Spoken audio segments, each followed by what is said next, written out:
And we get to do our proof of life. And if it goes tick, tick, tick, bang! Oh, I screwed up. Oh, I hear the fuel pump. It's a good thing. Pushing the air out of the line. Contact. Not good.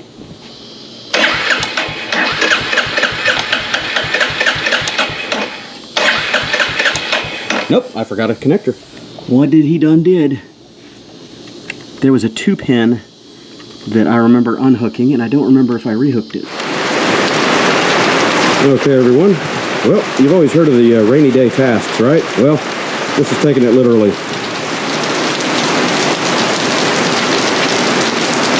Raining today, and it's time for the little Hunter 350's first service. Going to do the valve check, oil change, filter change, general PM around the bike, make sure everything's still tight and working and all that.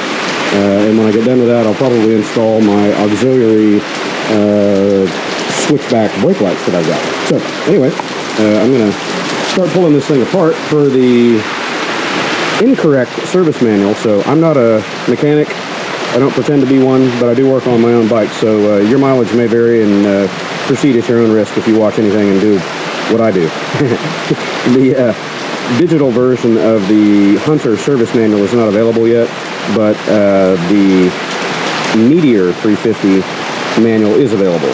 So that's what I've got here. It's the exact same engine, so the service procedures for the engine will be the same. There are going to be a few little differences here and there for chassis pieces, you know, seat removal, tank removal, that might vary a tiny bit. But as far as the engine procedure goes, and you know, setting top dead center and doing the valve checks, that's going to be the same. So anyway, this is that. I would recommend going and checking out Stuart Fillingham's channel or Ride with Waro. Either one of those guys are great. They've got full tear-down videos on how to do this step by step. This is not going to be one of those videos. This is just me fumbling my way through my own new bike because I didn't want to pay $600 or $800 for the first service on a bike that has an MSRP of $39.99. So yeah, there's that.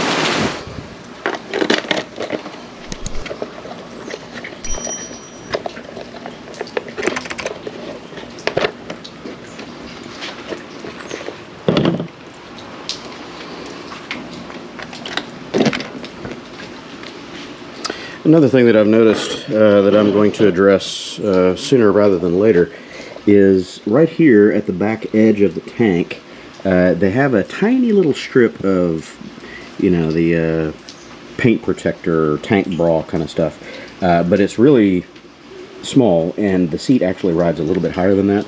So I think the seat sitting on it, as well as, you know, your pants or whatever brushing up against this, are going to scratch the finish eventually. So I'm going to put a little bit larger strip of that 3M clear protector stuff, probably. I don't know if I'll go into the edges, but definitely along the top center section, maybe up to about here.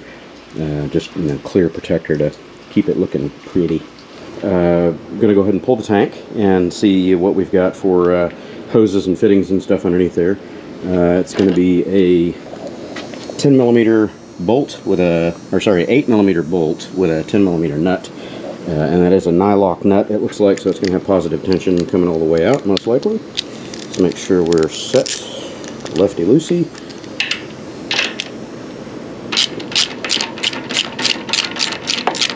Yeah, it's got tension all the way. Try not to ding the tank. There we go.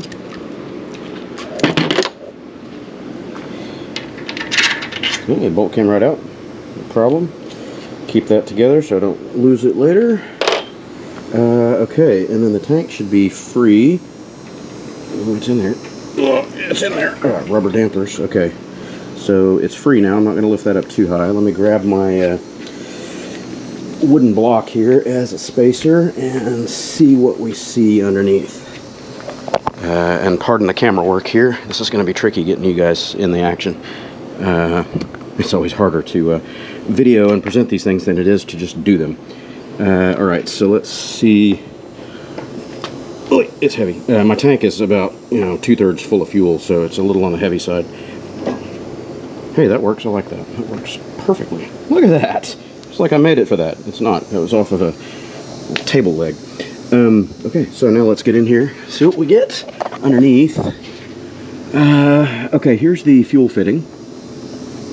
Electrical fitting for the fuel pump and sender are going to be here, and then somewhere up along the bridge are going to be two vacuum lines or hoses that I've got to deal with. So first, let's get the fuel hose out of there. It's a quick release. Looks like it's got a couple of push tabs on it, so see if I can do it one-handed without getting you guys off camera. No, doesn't look like it. Pardon the camera work here. It's tight. Squeeze and pull. Ah, there it is. Okay, squeeze and pull. Rotate a little bit. Hey, no drippy. There's one drip of fuel in there. Try to keep that upright, but yeah, I'll get a rag and soak that up in a minute. But it's not pouring fuel anywhere. That's good. Okay, here we go. Shop towels to the rescue. Fresh one, no less. Alright, try to police up my trash there.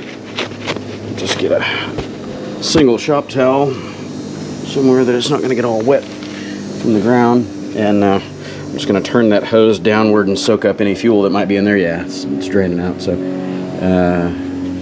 that's it. A few drippies, not too bad. Alright, put that down here for later. Okay, so now we've got the electrical connection, which is this little hood here. Pull that down, and we've got a connector. See if I can feel the tab. Yeah, the tab is right there, so it should just be a matter of pressing the tab and pulling down. Yep, that's it. Okay, so electrical connector's out, and now there's going to be the two vent hoses on this tank. Let's see if we can figure those out. Hey, lost my block. Okay, so the tank is not pivoting up any further. I'm hitting the bridge right there, so I can't go any higher. Let's try to keep you on camera. Let's pivot back ever so slightly, gently. This tank is a little on the heavy side, so it's full of fuel. So let's see if we can go up and get in there. Yep, I already pulled one of the hoses off, you can see. So the one with the sharp 90-degree on it is the left side, and the other one is the right side. So let me just wiggle that off of there. They're just pressure fit. There's no hose clamps or anything on them, which is good. And it looks like the electrical wire here has got a little guide hook on it. I'm going to keep you on camera for that, but we got to pull that loose. Which side does it come out? It comes out this way toward the outside. Just pop the wire out from underneath that little clip, and now the tank should be free. Ugh. Set it down over there on a pad that I've already prepared. Oh, yep, she's heavy. Sloshy. Set this over here where it's not going to get dinged or damaged. And there's the spine, or the backbone, whatever you want to call it. So, well, they're both very tight right-handers. It looks like the larger one, that was the right side one. This is the first one that I'd pulled loose, but I will verify before I put everything back together. I'll follow that hose. One of them is just going to be a drain line that goes to the ground. The other one's probably going to a evap or charcoal canister somewhere. So yeah, I'll make sure of which one is which, but placement-wise, it looks like that was the arrangement. So anyway, I'll verify on my own video. That's why I take pictures and try to record stuff, so you don't get mixed up. Anyway, left, right, figure it out. Now, the fun part is I believe this coil has got to come out of here. Yes, very likely I'm going to have to pull this stuff loose, so the ignition coil's got to come out. I don't know about that guy. I might have to pull that too to get clearance to lift the valve cover up and off of there. So let me get prepped up and I'll figure out what I'm doing. Okay, so just a point of clarification. I'm not seeing a charcoal canister on this one, so maybe I don't have that because this is not a California model. Both of these hoses are coming around right here. I just followed them. We can see where they route right here, and they come down here. They're strapped to the frame rail, and both of them are just dumping out right here. Now, one of them is capped. That's interesting. I guess I'm not really sure what that's about. So they're both just drains of some kind, but obviously the one that's open, the little slash end one, that is going to be the fuel overflow from the little filler neck. So obviously if you overfill, it's got to have somewhere to go. It can't sit there and drip on top of the engine. That would be a bad day. So I'll make sure that I isolate which one it is inside the tank over there for that drain hole, and make sure that that goes on the open hose. The other one, I don't know. I guess maybe that's for the charcoal canister. Don't know. Yeah, see, there it is, right there. Emission control, evap, purge, throttle, catalyst engine, canister. Air vent, canister. I don't see a canister on this. Am I just missing the obvious? Okay, so the next bits, I'm going to pull this coil. There's a couple of little 4mm Allen heads right here that have got to come out for this little trim plate, essentially is all that is, I think. But without removing that, it makes things a little bit difficult to maneuver the cylinder cover. So I'll pull those loose, pull this out, so I've got room to maneuver, and I don't know about that guy on the other side, but I'll see. And then we should be able to lift this up and out of there. So these are 10mm if we need to pull these. I'm not sure yet. That one's a little hard to get at with a socket, so I might need to use an open end wrench on that. But these on the frame here, holding the coil pack, are 10mm, so I'm going to start taking stuff off. Whether I need to or not is yet to be seen. We're going to find out. It's got a ground lug on it, so make sure you put your earth ground back on there later. I haven't disconnected my battery, but yeah, whatever. I don't think it's really necessary in this case. Key is off. I'm not messing with any of the other electrical. Should be okay. Okay, don't lose that. So that's just earth ground. So how do I get the coil out of there? Ah, okay, well, I'm going to have to take multiple of these off, it looks like. So there are 2 more, and they're hard to get at. So there's another ground lug and a 10mm holding this main bracket on, it appears. Get this bracket bolt out of there. And I'm sure there's going to be a harness that I need to release somewhere. Make sure that these are all the same length as I pull them out, so I don't end up getting them confused. I'm sure they're the same. Okay, so that bottom left one, it looks like I didn't need to pull loose, just the upper 2. Okay, so I got a ground lug on that. All the bolts are the same-ish. Yeah, they've got a little bit of orange thread lock on there. That's good to know. I need to go find my tube of thread lock when I put everything back together. Okay, so now the coil is swinging free, reasonably. That clip is going to come off. And try not to scratch anything up. What else am I missing? That's free, that's free. I'm just tied up in the hoses, it looks like. Yeah, just tied up in the hoses. There's more wire on the other side. Let's get that away from that vacuum line. And yeah, there's just more stuff. There's 3 more connectors. I'm going to go ahead and pull these. They probably don't need to, but I'm going to, just so it's out of my way. Release that. I'm checking to see if there's any uniqueness in these that I'm going to need to know about. They're all color-coded, so I think I'm good to go. Oh, the smell of petrol in the afternoon. Okay. Oh, I was in there. Oh. Oh. Boy, it's in a weird position. I'm just going to skip it. I'm just moving it this way. There we go. Keep it out of my way. I don't want to disconnect all these wires if I don't have to. Okay, so now all that's out of the way. I don't think I need to mess with anything else up here. I think I'm good. I noticed that some of these water boots are not really seated down on their connectors, but that's okay. We'll deal with that later. Okay, so that's out of the way. Now I've got clearance over the top of the head cover. Doesn't look like I've got any vacuum hoses or PCV or anything to worry about, so now I'm going to pull that cover off there. The bolts on that are also 10mm. There are 3 of them. A little strange. Most things in cars and motorcycles are symmetric, but they've got 1 on this side and 2 on the other. Okay.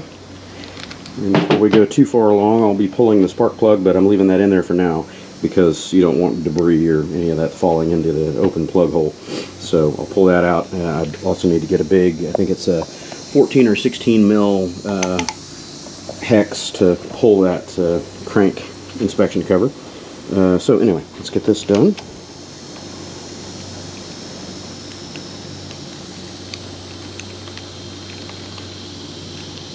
They're coming out with a little washer attached. That's fine. So make sure you put the washers back.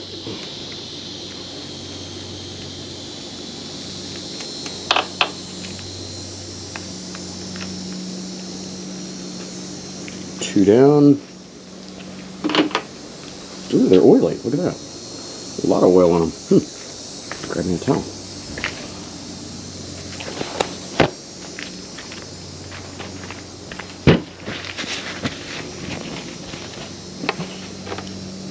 There must be quite a bit of oil circulating around up high in there. That's good. I want to keep everything slippery and happy.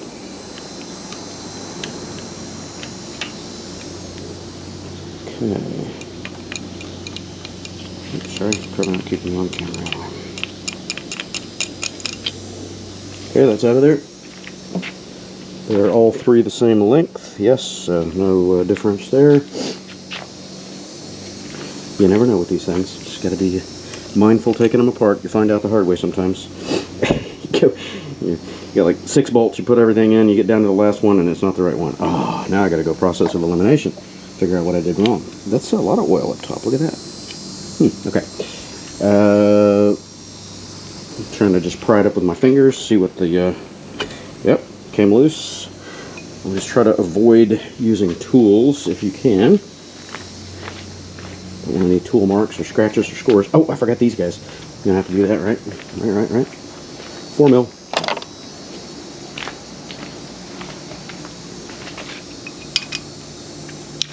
Oh, very loose. Just barely even in there.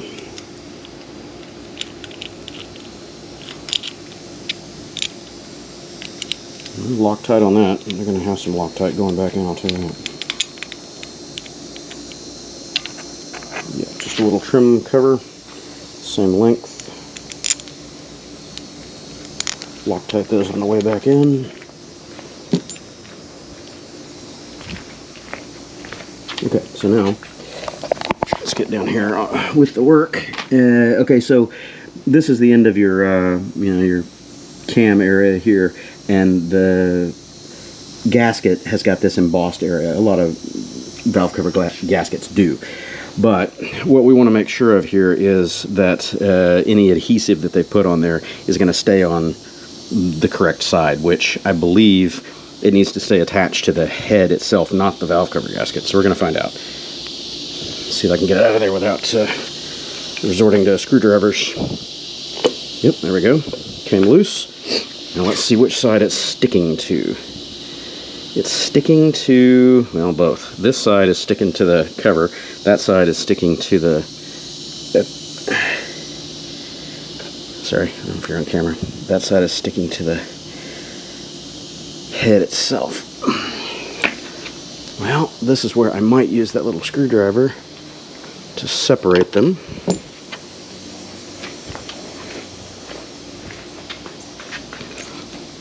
Let's see what I can do without making a mess of things. Yeah, I see some adhesive up in there. I don't know if you guys can see what I'm seeing. They got some adhesive that's just kind of gluing it in. It fits into a recess in here, so I'm trying to save it. The gasket itself looks quite robust, so I'm not worried about tearing it. It's rubber, and I do have a spare over there if I should need it. But all the reviews or the procedures I've seen online show people leaving it on the head side, not taking it away with the cover, because all the sealant is down here on this side of it, which totally makes sense. Now getting this groove back in there blind when you're putting it on might be tricky, but we'll find out. If I have to pull it off and glue it, I'll do that. I don't care. I've got Honda Bond and some good gasket sealer, so do what I gotta do. Okay, that side's free, and I'm oily. Let's see if we can convince this side to come loose. Yeah, there it is. It's getting stuck in that section. Okay. There we go. think we got it. Try not to drop my valve cover. Oh, it's tight in here, man. It's tight. What are you getting stuck on? Oh, now. It's getting stuck on something. What's it getting stuck on? Feels like I'm stuck on a connector or something. Yeah, there's a connector right here. So, okay, it's hot out here. I'm not kidding. The camera just shut itself down because it's so stinking hot. I don't know if you can read the thermometer over there, but it's 94 to 96 with 100% humidity. So I'm dehydrating, and the cameras are not liking it.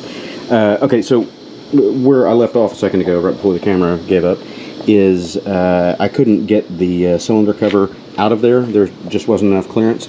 And this bolt right here that's holding on, it looks like some kind of a valve. It's a vacuum valve of some flavor. That has to be removed because you can't get any clearance to lift up.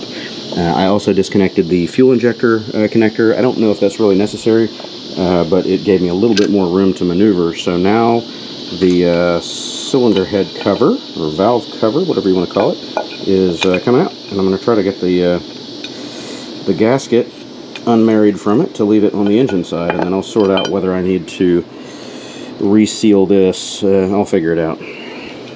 So anyway, inside of the valve cover, set this over here out of the way, and get a good look at the top of the motor. Now, I have my little tool that I ordered from Hitchcock's in the UK. Hasn't been opened yet, so I'm going to have to stab it open. It's the top dead center holding tool. I can get it out of this plastic bag. Apparently I got the last one. A couple of people were looking for these, and they saw my recent video saying that I'd ordered some stuff, and they're out of stock again, so maybe I grabbed the last one. Sorry guys. So I'm going to open the inspection cover crank bolt turner in a minute, pull my spark plug out and all that, but apparently the way this tool works is when you get this rotated around in the right position, you can see a hole there, and that is going to lock into that. So this just sits on top right there, and then this guy locks into that, and it prevents the cam from rotating and knocking out of position while you're doing your adjustments. So pretty cool. Neat tool. Neat tool. Alright, so I'll get to that in a minute. Let me go ahead and get my big stinking, looks like about a 14 millimeter. I don't know. I'll test it out, find out. Pull that open, pull my plug, and rotate the motor over. Get it to top dead center. Okay. I went digging around in my, my tool bin, trying to find the right size for this crank cover, or inspection hole cover, and it's a 14, or it's supposed to be a 14. A 15 doesn't fit. A 15 is too large. But the 14 is a little bit wiggly jiggly. There's a lot of slack there. So what I found instead that fits a whole lot tighter is a 9/16, and it's just very good. So I'll be switching from metric to imperial for that little task.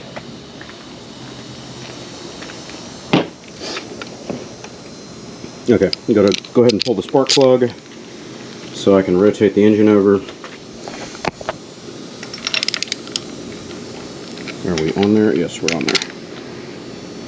Oh, she's a little tight. Oh, I had her cranked in. Okay, so that's loosened up. Go ahead and pull the plug, take a look at it. I'm sure it's going to be clean and brand new. Bike's only got 300 miles. And it's fuel injected. Carbureted bikes, if you're running them wide open on the highway, it's not a bad idea to check your plug every now and then. Make sure you're not running too rich or lean. Oh my god, how long is this spark plug? We might be unscrewing this until next week. Hello? Is it going all the way to India? Yeah, there we go. Wow, that is long. Okay, so I'll check that gap, but yeah, plug color is perfect. It's barely even dirty after 300 miles. And what plug is it? It is a Bosch. It just says R6. What's the... it says something made in India. Cool. Their domestic market. It is a... I don't know if it shows up on camera. YR7MES. So Yankee Romeo 7 Michael Echo Sierra. Bosch plug. R resistor, I'm presuming. So we'll check the gap on that before we put it back in later. And yeah, so the bore is open there. I could use a straw or something to go in there and feel the top of the piston when I get to top dead center, but it should be pretty easy to figure out which one's which and where I am. Let me pop that inspection cover off the other side. Ooh, buddy, it's hot. Oop, wrong wrench. Ratchet, I guess I should say.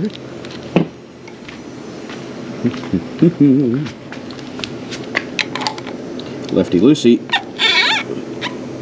It's not very tight. It's just got an O-ring behind it, so not a lot of torque or muss and fuss to deal with there. Let me get this guy out of there in case I drip.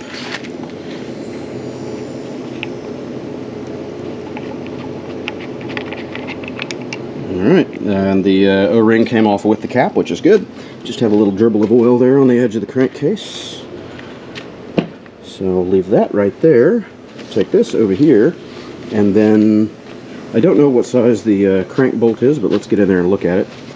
Why am I here carrying this? Dirt. Does anyone else have that bad habit?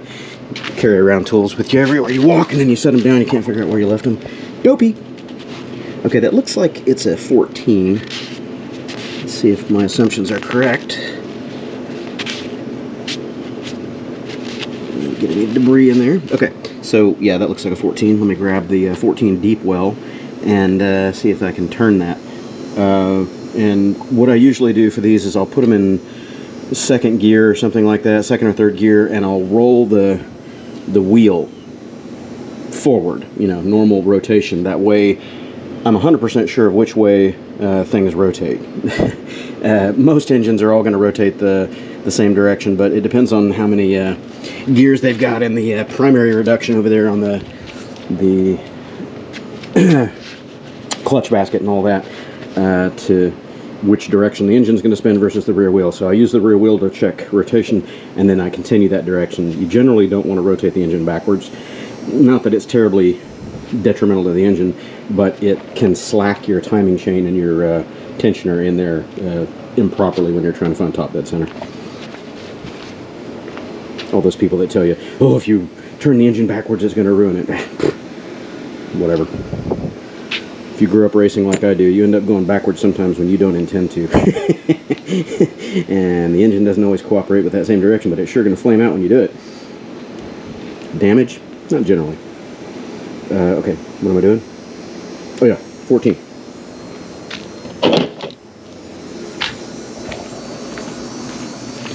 Easy right, easy right. Oh, you got it. First try. 17, sorry. Oh, I was wrong. That was not correct. So it's a 17. But I had that one out preemptively because I figured it was either going to be a 14 or a 17 down here. And a 17 is also one of the plugs for the drain on the bottom. So 17, I'll get the other socket, or ratchet rather, and I'll roll the rear wheel and check direction. This guy. Okay, roll. Give me second gear. Yeah, that's it. And go third gear. So I should be able to roll that guy. And we're going to make sure of which way it goes. If it's clockwise or anti-clockwise, otherwise known as counterclock. Yep, so forward. This way, counterclock. So I'm curious why in the instruction manual, I'll pull it up over there, I'll show you on the sheet. The reason I wanted to verify this is because it said turn it clockwise, do not turn it anti-clockwise. That didn't seem correct. I'm not sure if I'm reading that wrong. Maybe you guys can leave some comments below, but normal directional rotation is going to be almost always same direction as the wheel is rotating when you're viewing it from this side. So that's anti-clockwise or counterclockwise. Maybe they're talking about when you are, trying to torque it or something like that. You don't want to back off a fastener or something like that, but generally speaking, whenever I'm trying to set these things to top dead center, I always go in the same rotation that the engine is always going to be rotating. So, I don't know. Tell me if I'm wrong. I don't like that manual saying that, though. It's just, it bothered me as soon as I read it. I was like, what? Huh? I don't want to turn the engine clockwise. That is backwards, guys. Come on. Alright, so I'm going to find top dead center, and looks like I just passed it right there, one of them. So I'll roll this around, see if I'm loose. That's tight. That one's got a little bit of play. Oh, that one's got a little play. So yeah, I just passed top dead center. I'll roll it around again, full, 2 revolutions, whatever, make sure I'm freed up, and you should feel a little bit of slack on both the intake and the exhaust. And then you know you're top dead center, and I'll put my little holder right there to go doink, stay put. And then we check the valve lash. So that's done. I just rolled it over gently, a couple of revolutions, made sure that I was top dead center, used the soda straw, stuck it in the spark plug hole over here, you know, feel the piston right there on the top and then see it go down, then you know that's going the other direction. So rolled it all the way up, and getting this thing set on there is a bit tricky. You have to leave it in there and leave the little lock pin up slightly, and let the crank roll around to it, because it wants to go just past it, it seems like, because of, you know, tension on the springs or something like that. So you got to catch it right as it comes to the top and push the pin in, and then it sits in there with no tension at all. It's perfect. So that's it. Now what you should get is you should be able to feel and hear a little bit of slack. The intake is very, very tight. The exhaust has got a little slack, but you guys probably can't hear that, but I can feel it. There we go. I'm going side to side. So they are top dead center, no tension. Okay, so according to the manual here for the Meteor, which is the same J-series engine, they're talking about, you know, locate and install the top dead center setting tool in the camshaft. Got that, did that, no problem. We're going to get that page out of the way. And now it's talking about go ahead and loosen them up and set it and all that. Now don't do that. That's out of order. Check them first. You don't want to open them up if you don't have to. So intake is 0.08 millimeter. Exhaust is 0.18 millimeter. So 10 millimeter or 0.1 millimeter spread between the two. So I'll dig up my feeler gauges, and we'll look for the closest I can get or approximate to 0.08 millimeter and 0.18 millimeter. And make sure you're working in millimeters and not thousandths of an inch, because they are different. Very.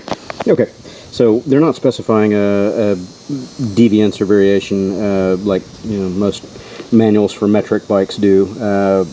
Typically, when you're working in millimeter scale, you can go plus or minus 0.02 millimeter up or down just a little bit, and I think that's probably for, you know, not only fudge factor, but the conversion from imperial over to metric. So my tools that I have here, my gauges, I don't know if that's going to show up on camera. Try to get you out in the daylight. It's probably not going to help too much. You'll notice that they go from 0.03, try not to get the glare, oh, no glare. 003 is 0.76 or 0.76 millimeter, 0.004 is 0.102 millimeter. So it jumps. There is no 8, but that's pretty close, and then that's a little over. So I'm going to go under and over, and this one should drag a little bit more than that guy does on the intake valve. Then similarly on the exhaust side, I don't have anything that's 0.18, but 0.178 is about as close as you're going to get. So that should be dead on. And then I've got a 90 degree one that I'll get in there if I need it, but we'll see how the clearances work. Okay, it's a little tricky to get it in there. You got to get the right angle so you're not going, you know, diagonally in, because that's going to give you a false reading. But believe it or not, as tight as that intake is, I can get the gauge in there, and it's a tiny bit loose. So actually, I don't think I'm going to mess with it, because it's going to tighten up over time. It's got just a little bit of a drag, but I can get it through there. I can slip it in. It's fine. So the intake is a little bit on the loose side, just slightly. I can go up one size and see if I can get the next one in there. This is the 0.004, which is going to be 0.102 millimeter. And if that goes in, then I'm, you know, 0.02 over. Oh, it's tight. It does go in. So I'm about, or not 0.02, I'm 1,000th over of an inch, but 0.02 millimeters. So the intake is a bit loose. That's not bad. You know, loose valves, generally speaking, are happy valves. You don't want them to be over tight, but that one is a little loose. I might actually take a tiny bit of slack out of that. So the exhaust, on the other hand, is loose. Or I'm sorry, it's tight. I'm going backwards. 0.178. I can't get this 178 in there without really, really trying. I'm actually depressing the valve a tiny bit. So the exhaust is definitely tight at its 300 mile mark. Intake is a bit loose. Having overly loose valves leads to flattening out your stems a little bit, and it messes up your tappet head occasionally. But usually all that's going to happen is you're just going to lose some performance. You lose valve lift and volumetric efficiency. If they're over tight, that's when you end up burning valves and causing all kinds of problems with, you know, backfires and you know, popping out the exhaust and stuff because the valves are not fully closed. So I hope that's coming out on camera. But anyway, here, I'll get you in on the action. That is extremely tight. I mean, I've got to press to get that in there, and that means I'm slightly pressing the valve down. So it's just a bit on the tight side. I'm going to back that out. This is the 0.178, so that would be about as close on as you could get to 0.18. It's just a little on the tight side, so I am going to loosen that one. We'll tighten, or we'll back it out and then tighten the lock nut down. Okay. Wiggle that thing back in there. 10mm nut on the top, and an appropriately sized common bit, flat bit. I don't even know what number this is, but it's about, what would that be? A little over 1/4 inch wide, and it'll fit right in there. You can't get straight on at it because of the backbone here, the frame rail, but you want to hold it in place with the screwdriver and then back off the nut just a little bit tight. You know, just you want to leave some tension on it. You don't want to back it all the way off. You just want to be able to slightly turn this screw back and forth. So what I'm shooting for now is to be able to get the feeler gauge in there with a little bit of drag, in and out with a little drag. It's a little tight still.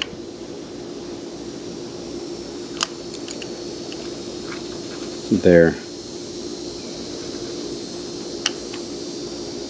That's it right there.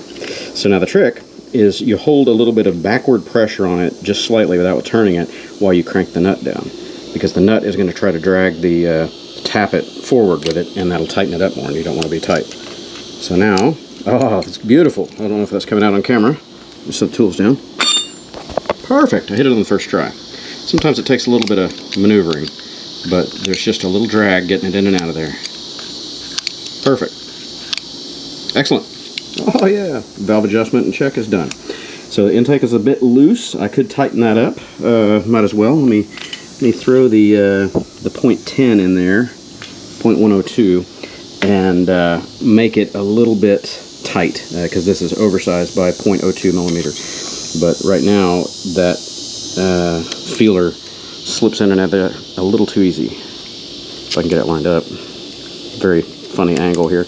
And as you can tell, this is not a procedure you're going to want to do on the side of the road. This is more of a scheduled service thing.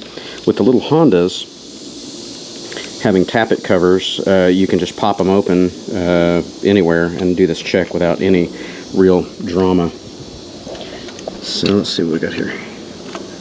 Yeah, so now I'm straight on at it, and it's sliding just a bit too easy. So what I'm going to do is I'm going to tighten this up to where it drags that tighter. And then that means the 0.7 whatever is going to be just about right. So let's see if he can get in there at the right angle. Oh, it's tight. Well, I got that one on there, kids. Goodness. Yeah, now let's see. Okay.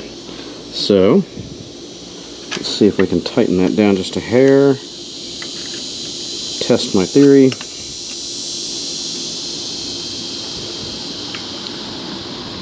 Okay, so that's straight on.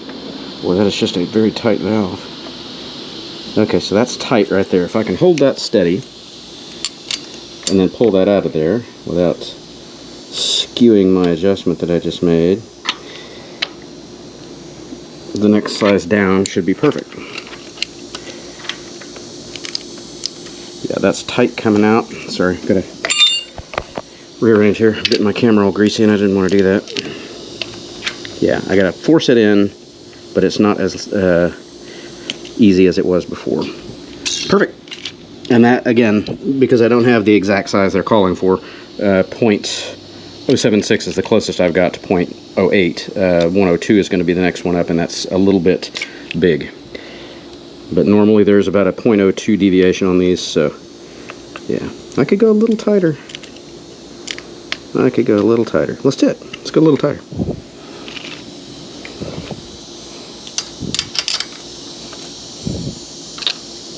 And really we're splitting hairs at this point because they're not overly tight, and that's really what the concern is you don't want them to be tight. If they're tiny bit loose, you're good.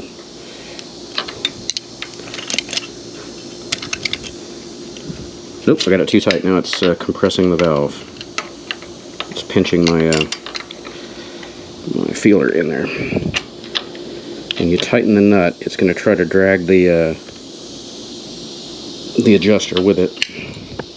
So you always want to test them a few times. Now it's too loose.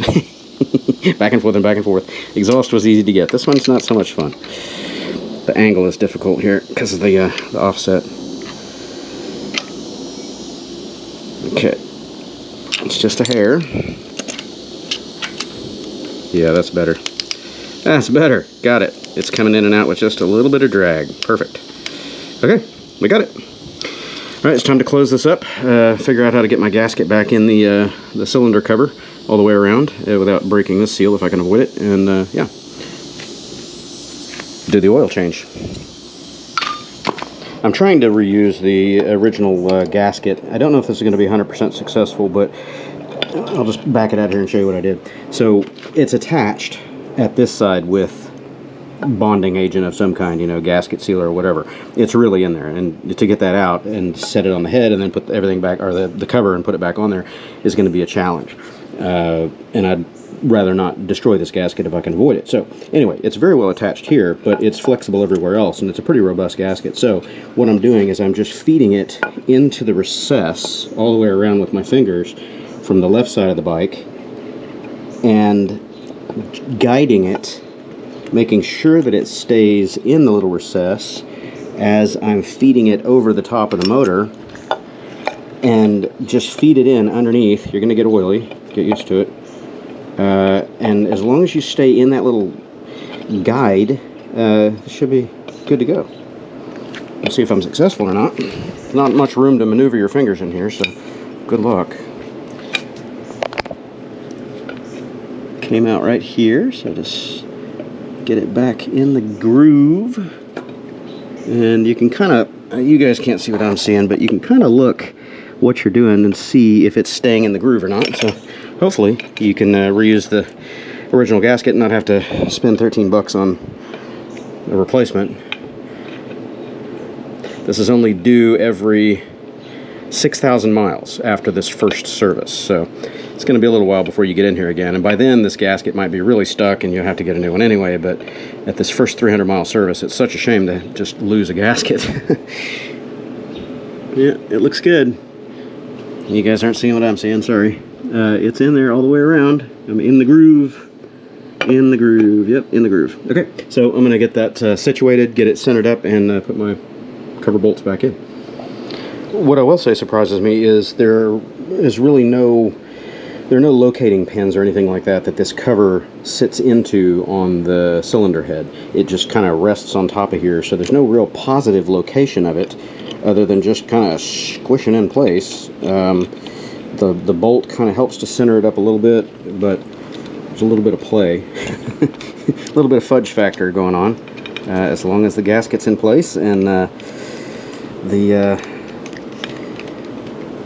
cover is reasonably centered up. I guess the gasket will do its job, but it still feels like there's still a little bit of wiggle. Oh well, it's on. I mean, that's it. I'll crank it down, put a few pound-feet of torque on the little cover bolts here, squeeze that rubber tight so it doesn't leak all over everything and smell funny. Aha! Correction. I said earlier maybe this didn't have an evap canister. Sure it does. It's right there. They're hiding it in the triangle here up in the top. So one of these vacuum lines from this little solenoid here goes forward, and I just traced it, and it goes to this little canister in here. So the charcoal canister is right there in the frame rail. Interesting. Anyway, getting it all back together here. Got everything bolted back up, put this back on. I haven't reconnected the fuel injector yet. Got the ignition coil remounted. Trigger and control wires are connected to it. And might as well plug in the fuel injector here. Clickety-doo-dah. Can't do it with one hand. Oh, wait. Oh, there it is. Click. Got it. Fuel injectors reconnected. So now it's just ready to drop the tank back on, and I'll verify real quick which one of the hoses is which. Let's open the tank, shall we? Oh, hey, let's go back. Okay, well, I'm just going to presume left side. Whatever the left one is, that's going to be the drain. Can't really feel. Yeah, there's a hard line inside the tank that goes down. Let's see if I can eyeball it. Nope, it's too far in there. Okay, so they've got a tube, a metal tube that's going through the interior of the tank and down and around, and I don't want to get any of that sand in there. So yeah, it's hard to tell which one it's going to be on the underside. So luck of the draw, 50-50. Okay, I can't do it on camera because I need two hands, but I just lifted the tank up, kind of put it over my head to look, and the one that's on the left side is larger than the one on the right side. The one on the right has a little bit of a bulb or a barb to it underneath the tank. I can try to tip it up. I just don't want the tank to leak and pee fuel everywhere. See if we can get under there. So, I don't know if that comes out on camera, but the left one is larger, doesn't really have much of a bulb to it. The one on the right is thinner, and it has a little bit of a protrusion around it, like a barb. So, just judging by hose dimensions here, this guy is going to be the left. So this larger diameter, comparing those two, I don't know if that shows up on camera very well, but the larger one, that will definitely be left, so it's crossing further over. I had assumed that it was this way just based on their orientation. Nope, not so. That one's going to be the one on the left. The smaller one is the one on the right. And I think that's, yeah, we'll figure out where that's going. Anyway. Okay, that part was not done on camera. There are too many expletives flying around. That's very difficult to do with greasy hands trying to get those hoses on there, because you have to stick your arm up underneath there and you barely have any room at all to maneuver your fingers to get the little hose on there. And if your fingers are already oily from doing the valve cover, good luck. I had a few four-letter fun ones that came out during that. So anyway, tank is back on there. I need to reach up underneath and connect my fuel line and the electrical and put the bolt back in it. It's ready to go. That's it. Okay, moment of truth. Go back through, double check your work, make sure you didn't forget anything. I've got my stuff reconnected up here, back on the frame. Oh no, it's loose. I screwed up. See, I didn't check that last bolt. That's loose. I gotta open the tank or just lift it a little bit so I can get a wrench in there. Crap. Well, let's go do the rest of it. I got these connected, spark plug wires back in, injectors in. Haven't opened any of that up yet. Crank cover inspection hole in. Alright, so now I gotta lift the tank again. Just pull this bolt and pivot up so I can get a wrench on that and tighten up that 110mm that was holding the little evap solenoid. Crap! Okay, tighten that little guy up. Just elevate the tank. Used my handy dandy wooden block to give me enough clearance to get that little 10mm box end on there and tighten up that bolt that was holding the little evap solenoid. So now we're back in business, we hope. Oh, can he get it to line up? Can he get it to line up? Yep, there it goes. Spin that on, tighten them up, and we get to do our proof of life. And if it goes tick, tick, tick, bang! Oh, I screwed up.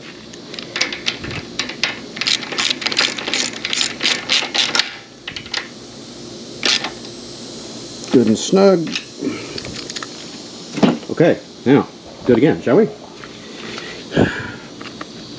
Tight, tight. That's on there, fully seated. My hoses are out of the way. I verified that my two breather hoses are on the bottom of the tank where they're supposed to be. Didn't undo anything else. I got my fuel injector plugged in. I got my little cover back in here. Got that cover back in there. Fuel line is reconnected. You just push that on and it clicks, you know, for sure you've got it. Electrical connectors under the tank, and the dust boot is in place. Should be time to fire it up, right? Oop, it's going to be in gear because I had it in gear. Guess I'm going to have to fix that, eh? Let us fix that. That's in gear. That'll be second. There's first. There's neutral. Roly, roly.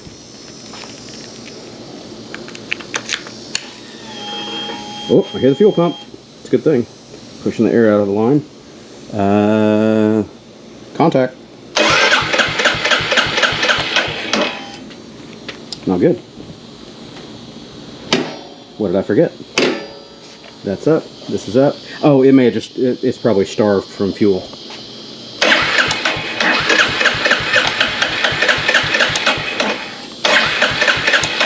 Nope, I forgot a connector. I'll bet it's the front of that coil. Ruh-roh.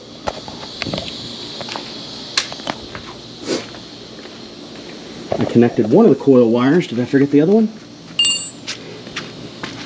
What did he done did? There was a 2-pin that I remember unhooking, and I don't remember if I rehooked it. Did I miss? I did miss. I feel it. I feel you. I feel you, May. I feel you. Luckily, I can get to it from here. Yes, that's the one. It was on the other side of that coil bracket. That would be the one. You gotta have fire for the coil, right? I don't know which way it faces. Let's see if I can get it from here. Oh, contortionism. There we go. I'm in. Is it facing right side up, upside down? If it goes click, click, that was it. Yep, she's in. See? Gotta retrace your steps. It's not always perfection. Oh, what do we get now? Contact. Helps if you hook up the coil trigger, huh? Doofus. She's running. Check it. So I'm going to round up all my tools, get them off the ground here. I'll let this sit here and idle for, I don't know, probably 4 or 5 minutes. Get good and warm. Go inside and eat because my lunch is getting cold, and do the oil change. And that's it. You know, just a quick front to back, make sure everything's still tightened up and doing what it's supposed to, and this thing's back on the road. Okay, it sat out here and ran for, oh, I don't know, 5 or 10 minutes. Shut it off. It's been sitting for a few minutes now. So, yeah, still very good and warm. Don't want to burn myself on that. The sump is warm but not hot, so oil will be good to drain out of there. I'm going to use a clear container. Pretty clear. A little dirty, but you know, it's just going to get oil in it, right? I'm going to see what the oil looks like, condition-wise. Now, down here underneath the front of the motor, I should be doing it from the other side so I don't burn myself on the exhaust, right? Under here, there are 2 little 8mm cap bolts right there that hold the strainer and the primary drain, I guess is what that is. But then there's also a drain right here, which is a 17mm, and that's on the edge of the sump. Somebody had mentioned to me that there was like a cam tensioner or something. Well, I don't know what they're talking about, because cam tensioner would be over there on that side of the engine, not here. So this is apparently just a drain bolt right there, and it's warm. It's not hot. That is hot. And the catalyst, I found out just by being down here, this is the catalyst right here in that section. I certainly don't want to touch that. So you got your pipe, you got an embedded catalyst right here in the middle of the pipe, and then your muffler or silencer can on the back of it. So putting a slip-on this should be pretty straightforward because you're not changing catalyst, which is in this mid-pipe here. So I think I'm going to go to the other side of the bike so I don't burn myself on this guy because it's good and warm. Lots of room to work under here, man. Easy stuff.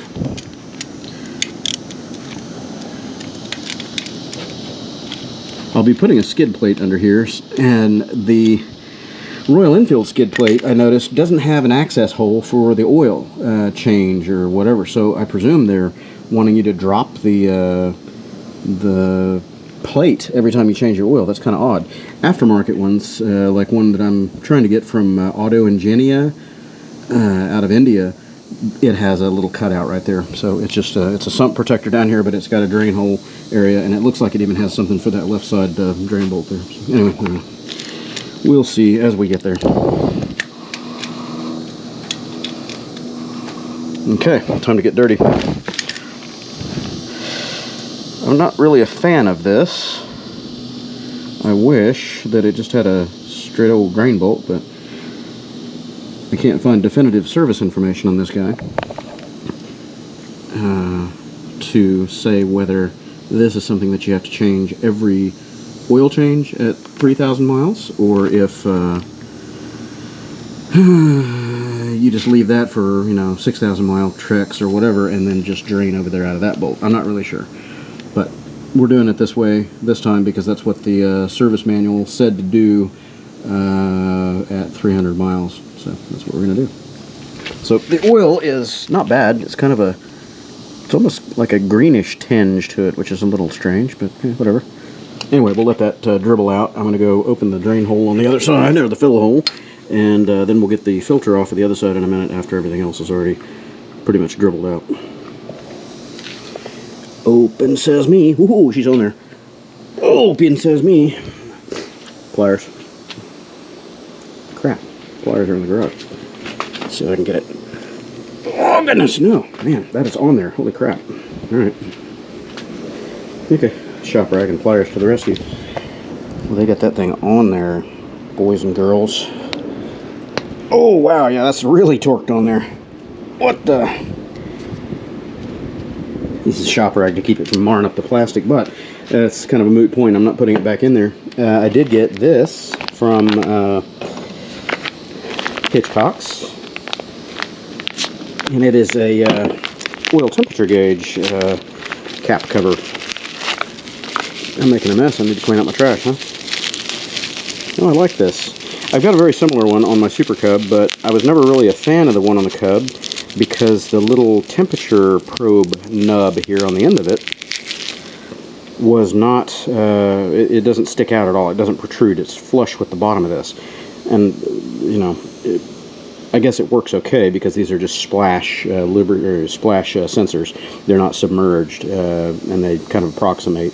They're not a precision instrument, of course, but that is obviously going to pick up a little bit more oil than the one that's all the way flush up to here. So anyway, made by JMP, and apparently the gauge portion is supposed to rotate. So when you get it seated and screwed in, you can rotate the gauge to where it's facing the way you want. But anyway, it's in Celsius. That's fine with me, and we'll plug that in there when we get done. Okay, so she's drip drying down there on the bottom. Oh, hey, this is a fancy cap. I thought this was plastic. I'm glad I did use the pliers instead of marring it up. It's aluminum, machined aluminum, cast, but very nice. Cool, I'll keep that for sure. Okay, that is pretty much dripped out on the bottom. I can get over there and take a look at it. Make sure I've got all my tools. Yes, they're still over there. Take a rag with me because I'm going to need it. Get ready to get dirty. Okay, so it's still dribbling over here. I'm going to go ahead and get dirty and pull this off.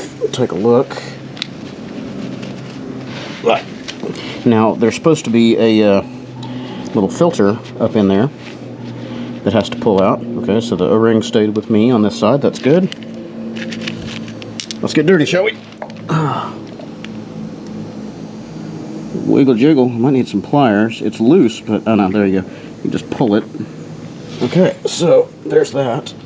Trying to keep you on camera and not get it all over me at the same time. Okay, so let's sit upright and look at what we got here. So we have a filter element, O-ring on the top. This is not a throwaway, this is a keeper. This must be suction upward because I see stuff on the outside of it here. I don't know if that shows up on camera, but I've got little bits of like gasket flashing. That's a piece of paint. Got some detritus down here. It doesn't look terrible, none of it. These look like paint flakes. They're not metal, they're paint or something else. So what I'm going to do is I'll spray this off with some parts cleaner and dip it in some gasoline or whatever to really break up anything that's on there. Make sure it's clean, ready to go. Put it back in. And then we'll pull the cartridge filter out of the other side. That's going to be messy, I can already tell. It's going to leak straight down and get all over the exhaust. So that'll be definitely brake cleaner, parts cleaner time to keep that from stinking. Cool. Okay, I'm getting ready to pull the little oil filter cartridge out, and I can already tell you this is going to be a messy job, so I'm prepped up. I got a disposable shop towel here over the exhaust because it's just going to dribble all down the front of the engine. There's no way around it. Maybe if I took it down off the center stand and leaned it over on the side stand, that might help. I'll do that for the next one, but we're going to pull these little 5mm bolts out of here, and that should give us access to the little cartridge filter.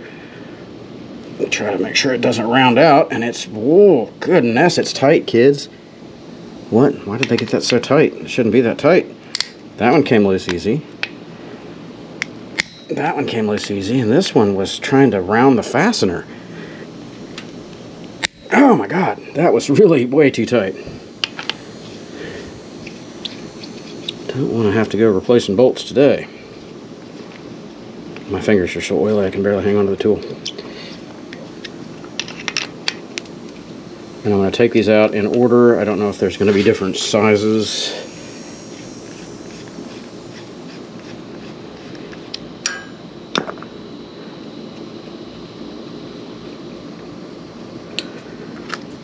That one out of there. It's spring loaded, so it's coming off under pressure. I could tell there was pressure there. Oh yeah, look at it just pouring down the front of the motor. Yeah, this is going to be messy oil changes on this bike. And the exhaust is right under it, so great. And that's where the catalytic converter is. Great. It's going to get stinky. I'll be hosing that off with some brake cleaner before we go too far. Come on out of there. There it goes. Okay. So, they all look to be the same size. This was this, this was that, that was that. Yep, they're all three identical. Good. Okay then, cartridge filter coming out. It is 11M22, or whatever this other number is. I don't know which one is the part number. OX1216 or 11M22 Royal Enfield, and then the third number is 1570120. I'll bet that's the part number. A Mailey, or mail, however you say that, 1570120. Okay, so, you know, oil filter's an oil filter. I don't plan on cutting it to look at what's in there, but you guys won't be able to see what I'm seeing on camera. I do see some sparkly, metally chunks in a couple of these pleats, so the filter's doing its job. So I'll be looking around to see if I can find a donut magnet somewhere. I'd like to put a magnetic bolt in this system somewhere. I don't know if it's going to be over on the lower filter. I don't think I could find something for this front bolt because it's just another sump drain of some kind. But yeah, anyway, so that's that. Set this over here, let it drip away, and I'll get the fresh filter out of there, out of the box. We'll wipe this stuff out and button it back up, put a couple quarts of oil in it. Almost 2 quarts, I think it's 1.8, something like that. Give me another rag here because I'm filthy. I haven't needed any of my extra O-rings yet. I didn't need my valve cover gasket. But this is the new filter, and of course everything is sealed. And I don't have scissors. Okay, we want to make sure it's got the O-rings. It's got an O-ring there, that's good. 0x1216. Is that what the other one said? Wow. Let's compare the new and the old, shall we? Big difference, color-wise, obviously. So we got an O-ring, O-ring, spring, spring. We're good. 11M22, 0570120, and 0x1216. Same guy. Now, I've read a lot of stuff saying that you should pre-soak these. I'm going to go ahead and pour some fresh oil in there, but you're going to lose a lot while you're monkeying around with the cover and all that. I don't know really how necessary that is to pre-fill and pre-soak these, but I'll tell you, it's going to be messy in this arrangement because everything's just going to be leaking out anyway down the face of the motor on the crankcase here. Ow, that's sharp. I just cut myself on that. Woohoo, watch out for that. That's sharp. Yikes. Okay then, good enough. Owie! Yep, fits right on there. Okay, I'm gonna pre-soak it, get it all wet, I see some fuzz on there that shouldn't be there, and fill this thing up. Nice thing about these MOTUL containers, the 1 quart ones anyway, the gallon ones are the same, but just bigger, harder to handle. These 1 quart, 1 liter, whatever they are, they have their own built-in spouts. You pop that tab and pull them up so they have a built-in spout, and you don't need a funnel most times for most bikes unless it's just really hard to get in there. But with the Hunter here, it's pretty easy. You just line it up and gently start pouring. Goes right in. No dribble, no problem. This is the 2nd quart already. So I'll put about 800 ml of this in there. Get it up to the top hash mark on the sight glass. And I'll cap it and then fire up the motor, let it run a few minutes, get circulated through that oil filter, and fill in the air gaps, and check the level again. We should be good. But before I start it and get it hot, I'm going to clean up all this oil everywhere. It's going to get stinky.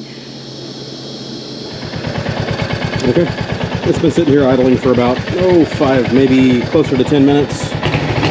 It's good and warm, and I'll shut it down and check the oil level now after it settles.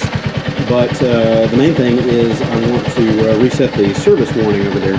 So let's get on the other side of the bike and see if we can keep this on camera. I haven't done it before. I've read the process, so it should be as simple as you use the little button right here, the select button, to change over to trip B. So I've got trip B. So I'm going to hold that down and just keep holding it. You're supposed to hold it for like, I don't know, 10 seconds or something. Now notice it zeroed out my trip B. I'm going to continue holding it. You're supposed to hold it for about 10 seconds, and then you turn off the ignition. Continue holding it. You never let go of it. Hold it down for, I've heard some instructions say 10 seconds, others say 30 seconds. We'll give it about half of that. You know, we'll do 15 seconds, maybe 20 seconds here. Just keep going, and then we turn it on and continue holding the button, and it should zero out the service warning. So let's see what we get. It should come up with it still flashing, and then in just a few more seconds it should go out. There it goes. Service warning reset. Okay, so first 300 mile service is done. We'll cycle back to the odometer. I'm at 294.4, so I got it done before the 300 mile mark, like a good boy. Valves have been set, oil's been changed, strainer's been cleaned out, new oil filter obviously. Now I'm going to continue running around the bike and doing a secondary PDI here, make sure that all the bolts and everything are, you know, tight. Check the oil now that it's been sitting there draining and percolating. Oh yeah, and I put my my oil gauge thing in there. It's, you know, crankcase is getting warm, but oil temp gauge is not really showing much yet. It's warmer than that, I can tell you. It's probably 60 Celsius. It's pretty warm. It's warm enough you don't want to hold your hands on there more than a few seconds. So it's not getting enough oil splash to really indicate a good temperature yet. But now we're back down here at the sight glass. You're looking straight on at it. My brain is a little bit above it. It's not quite to the full mark. It's pretty close. So I'll probably put just a little bit more, maybe another 100 ml of oil in there. My container still shows that it's got 300 in there. So yeah, I'm about 100 ml shy of the 1800 ml that it's supposed to take. So I'll go about another 100 ml, get it up to the top hash line there, and oil change and first service is done. For those that are morbidly curious about what's in the oil, I always like to do this. That's why I use a clear container, to just kind of get an indication of the health of the engine while it's still young, still fresh. So I let that oil sit for a while and then pour it out slowly, and leave just a little bit in the bottom of the container where it's going to have all of its sediment and detritus and stuff like that, if there is any. All of your metal particles and other bits of, you know, silicone flashing and stuff like that are generally going to settle to the bottom. So it gives you a good opportunity to look at it while the engine's still fresh to see if there's any obvious signs of trauma. Okay, so that's about enough right there. I am seeing some chunks of stuff. I don't know what it is. I don't know if you guys are going to be able to see. The lighting has gotten bad because the sun has gone behind the clouds and we're about to get more rainstorms. There's a bunch of chunkies. I think they're paint flakes. They don't look metal. Yeah, you can see them there. Those dark black swimmy things. See some more gasket flashing. These don't feel metallic. Nah, it's breaking up. That's paint. So it's, you know, paint from their engine castings or whatever. So yeah, good enough. All that was down in the sump, which was less than ideal, but you know, the filter is going to catch that, hopefully keep it from circulating up into the important parts. Yeah, it's pretty good. So there you go, first oil change on the Hunter. There's a good shot of some of them. Those are just paint flakes. When I'm, you know, pinching them between my fingers, they just disintegrate, so they're not metal. Good stuff. Okay, job is done. Cleaned up my mess just before the rainstorm sets in here. To finish putting my pads and the table away and all that, but tools are put away, everything's cleaned up, trash is policed up, and the bike is ready to go. Off camera, because I'm running out of battery, I went through and did all the other checks, checked my shock bolts, make sure everything's tight, checked my axle torque, front and rear, tire pressures, did all the stuff. Chain slack is good. I haven't needed to adjust that yet. I haven't lubed the chain yet, but it's still pretty goopy. I mean, it's really goopy. So I'll probably put it up on the stand and just spray a tiny bit of lube on there. But the chain is still good and lubed. It doesn't need too much. Don't want it to go flinging off everywhere. That's that. Round trip on this job took me about 2.5 hours, and that includes all the stopping and starting for videoing the process and changing batteries in the camera and going to eat lunch and all that. But I would think that without all the stopping and starting and having a familiarity with it, the next time through I could probably do this job in about an hour, maybe an hour and a half. If I'm not presenting it on video, easily this could be done in an hour, because I know exactly what needs to come off. Seat, side cover over there, tank, coil, a handful of wires and bolts on the other side, on the right side over there. Pop everything loose, open it up, check the valves, put everything back, bolt it all back up, change the oil. Round trip should be an hour job. Pretty cool, easy to work on. Not quite as easy as the Hondas with tappet covers, because you do have to pull this valve cover off of there, and that necessitates the tank removal, but beyond that, not too hard. Vroom vroom, poppy poppy. So I'm going to wait for the rain to pass, and then I'll do my auxiliary lights back here, but she's ready to hit the road. So maybe I can go out and do that giant world group ride on Sunday and be part of the Royal Enfield One World ride. Catch y'all later.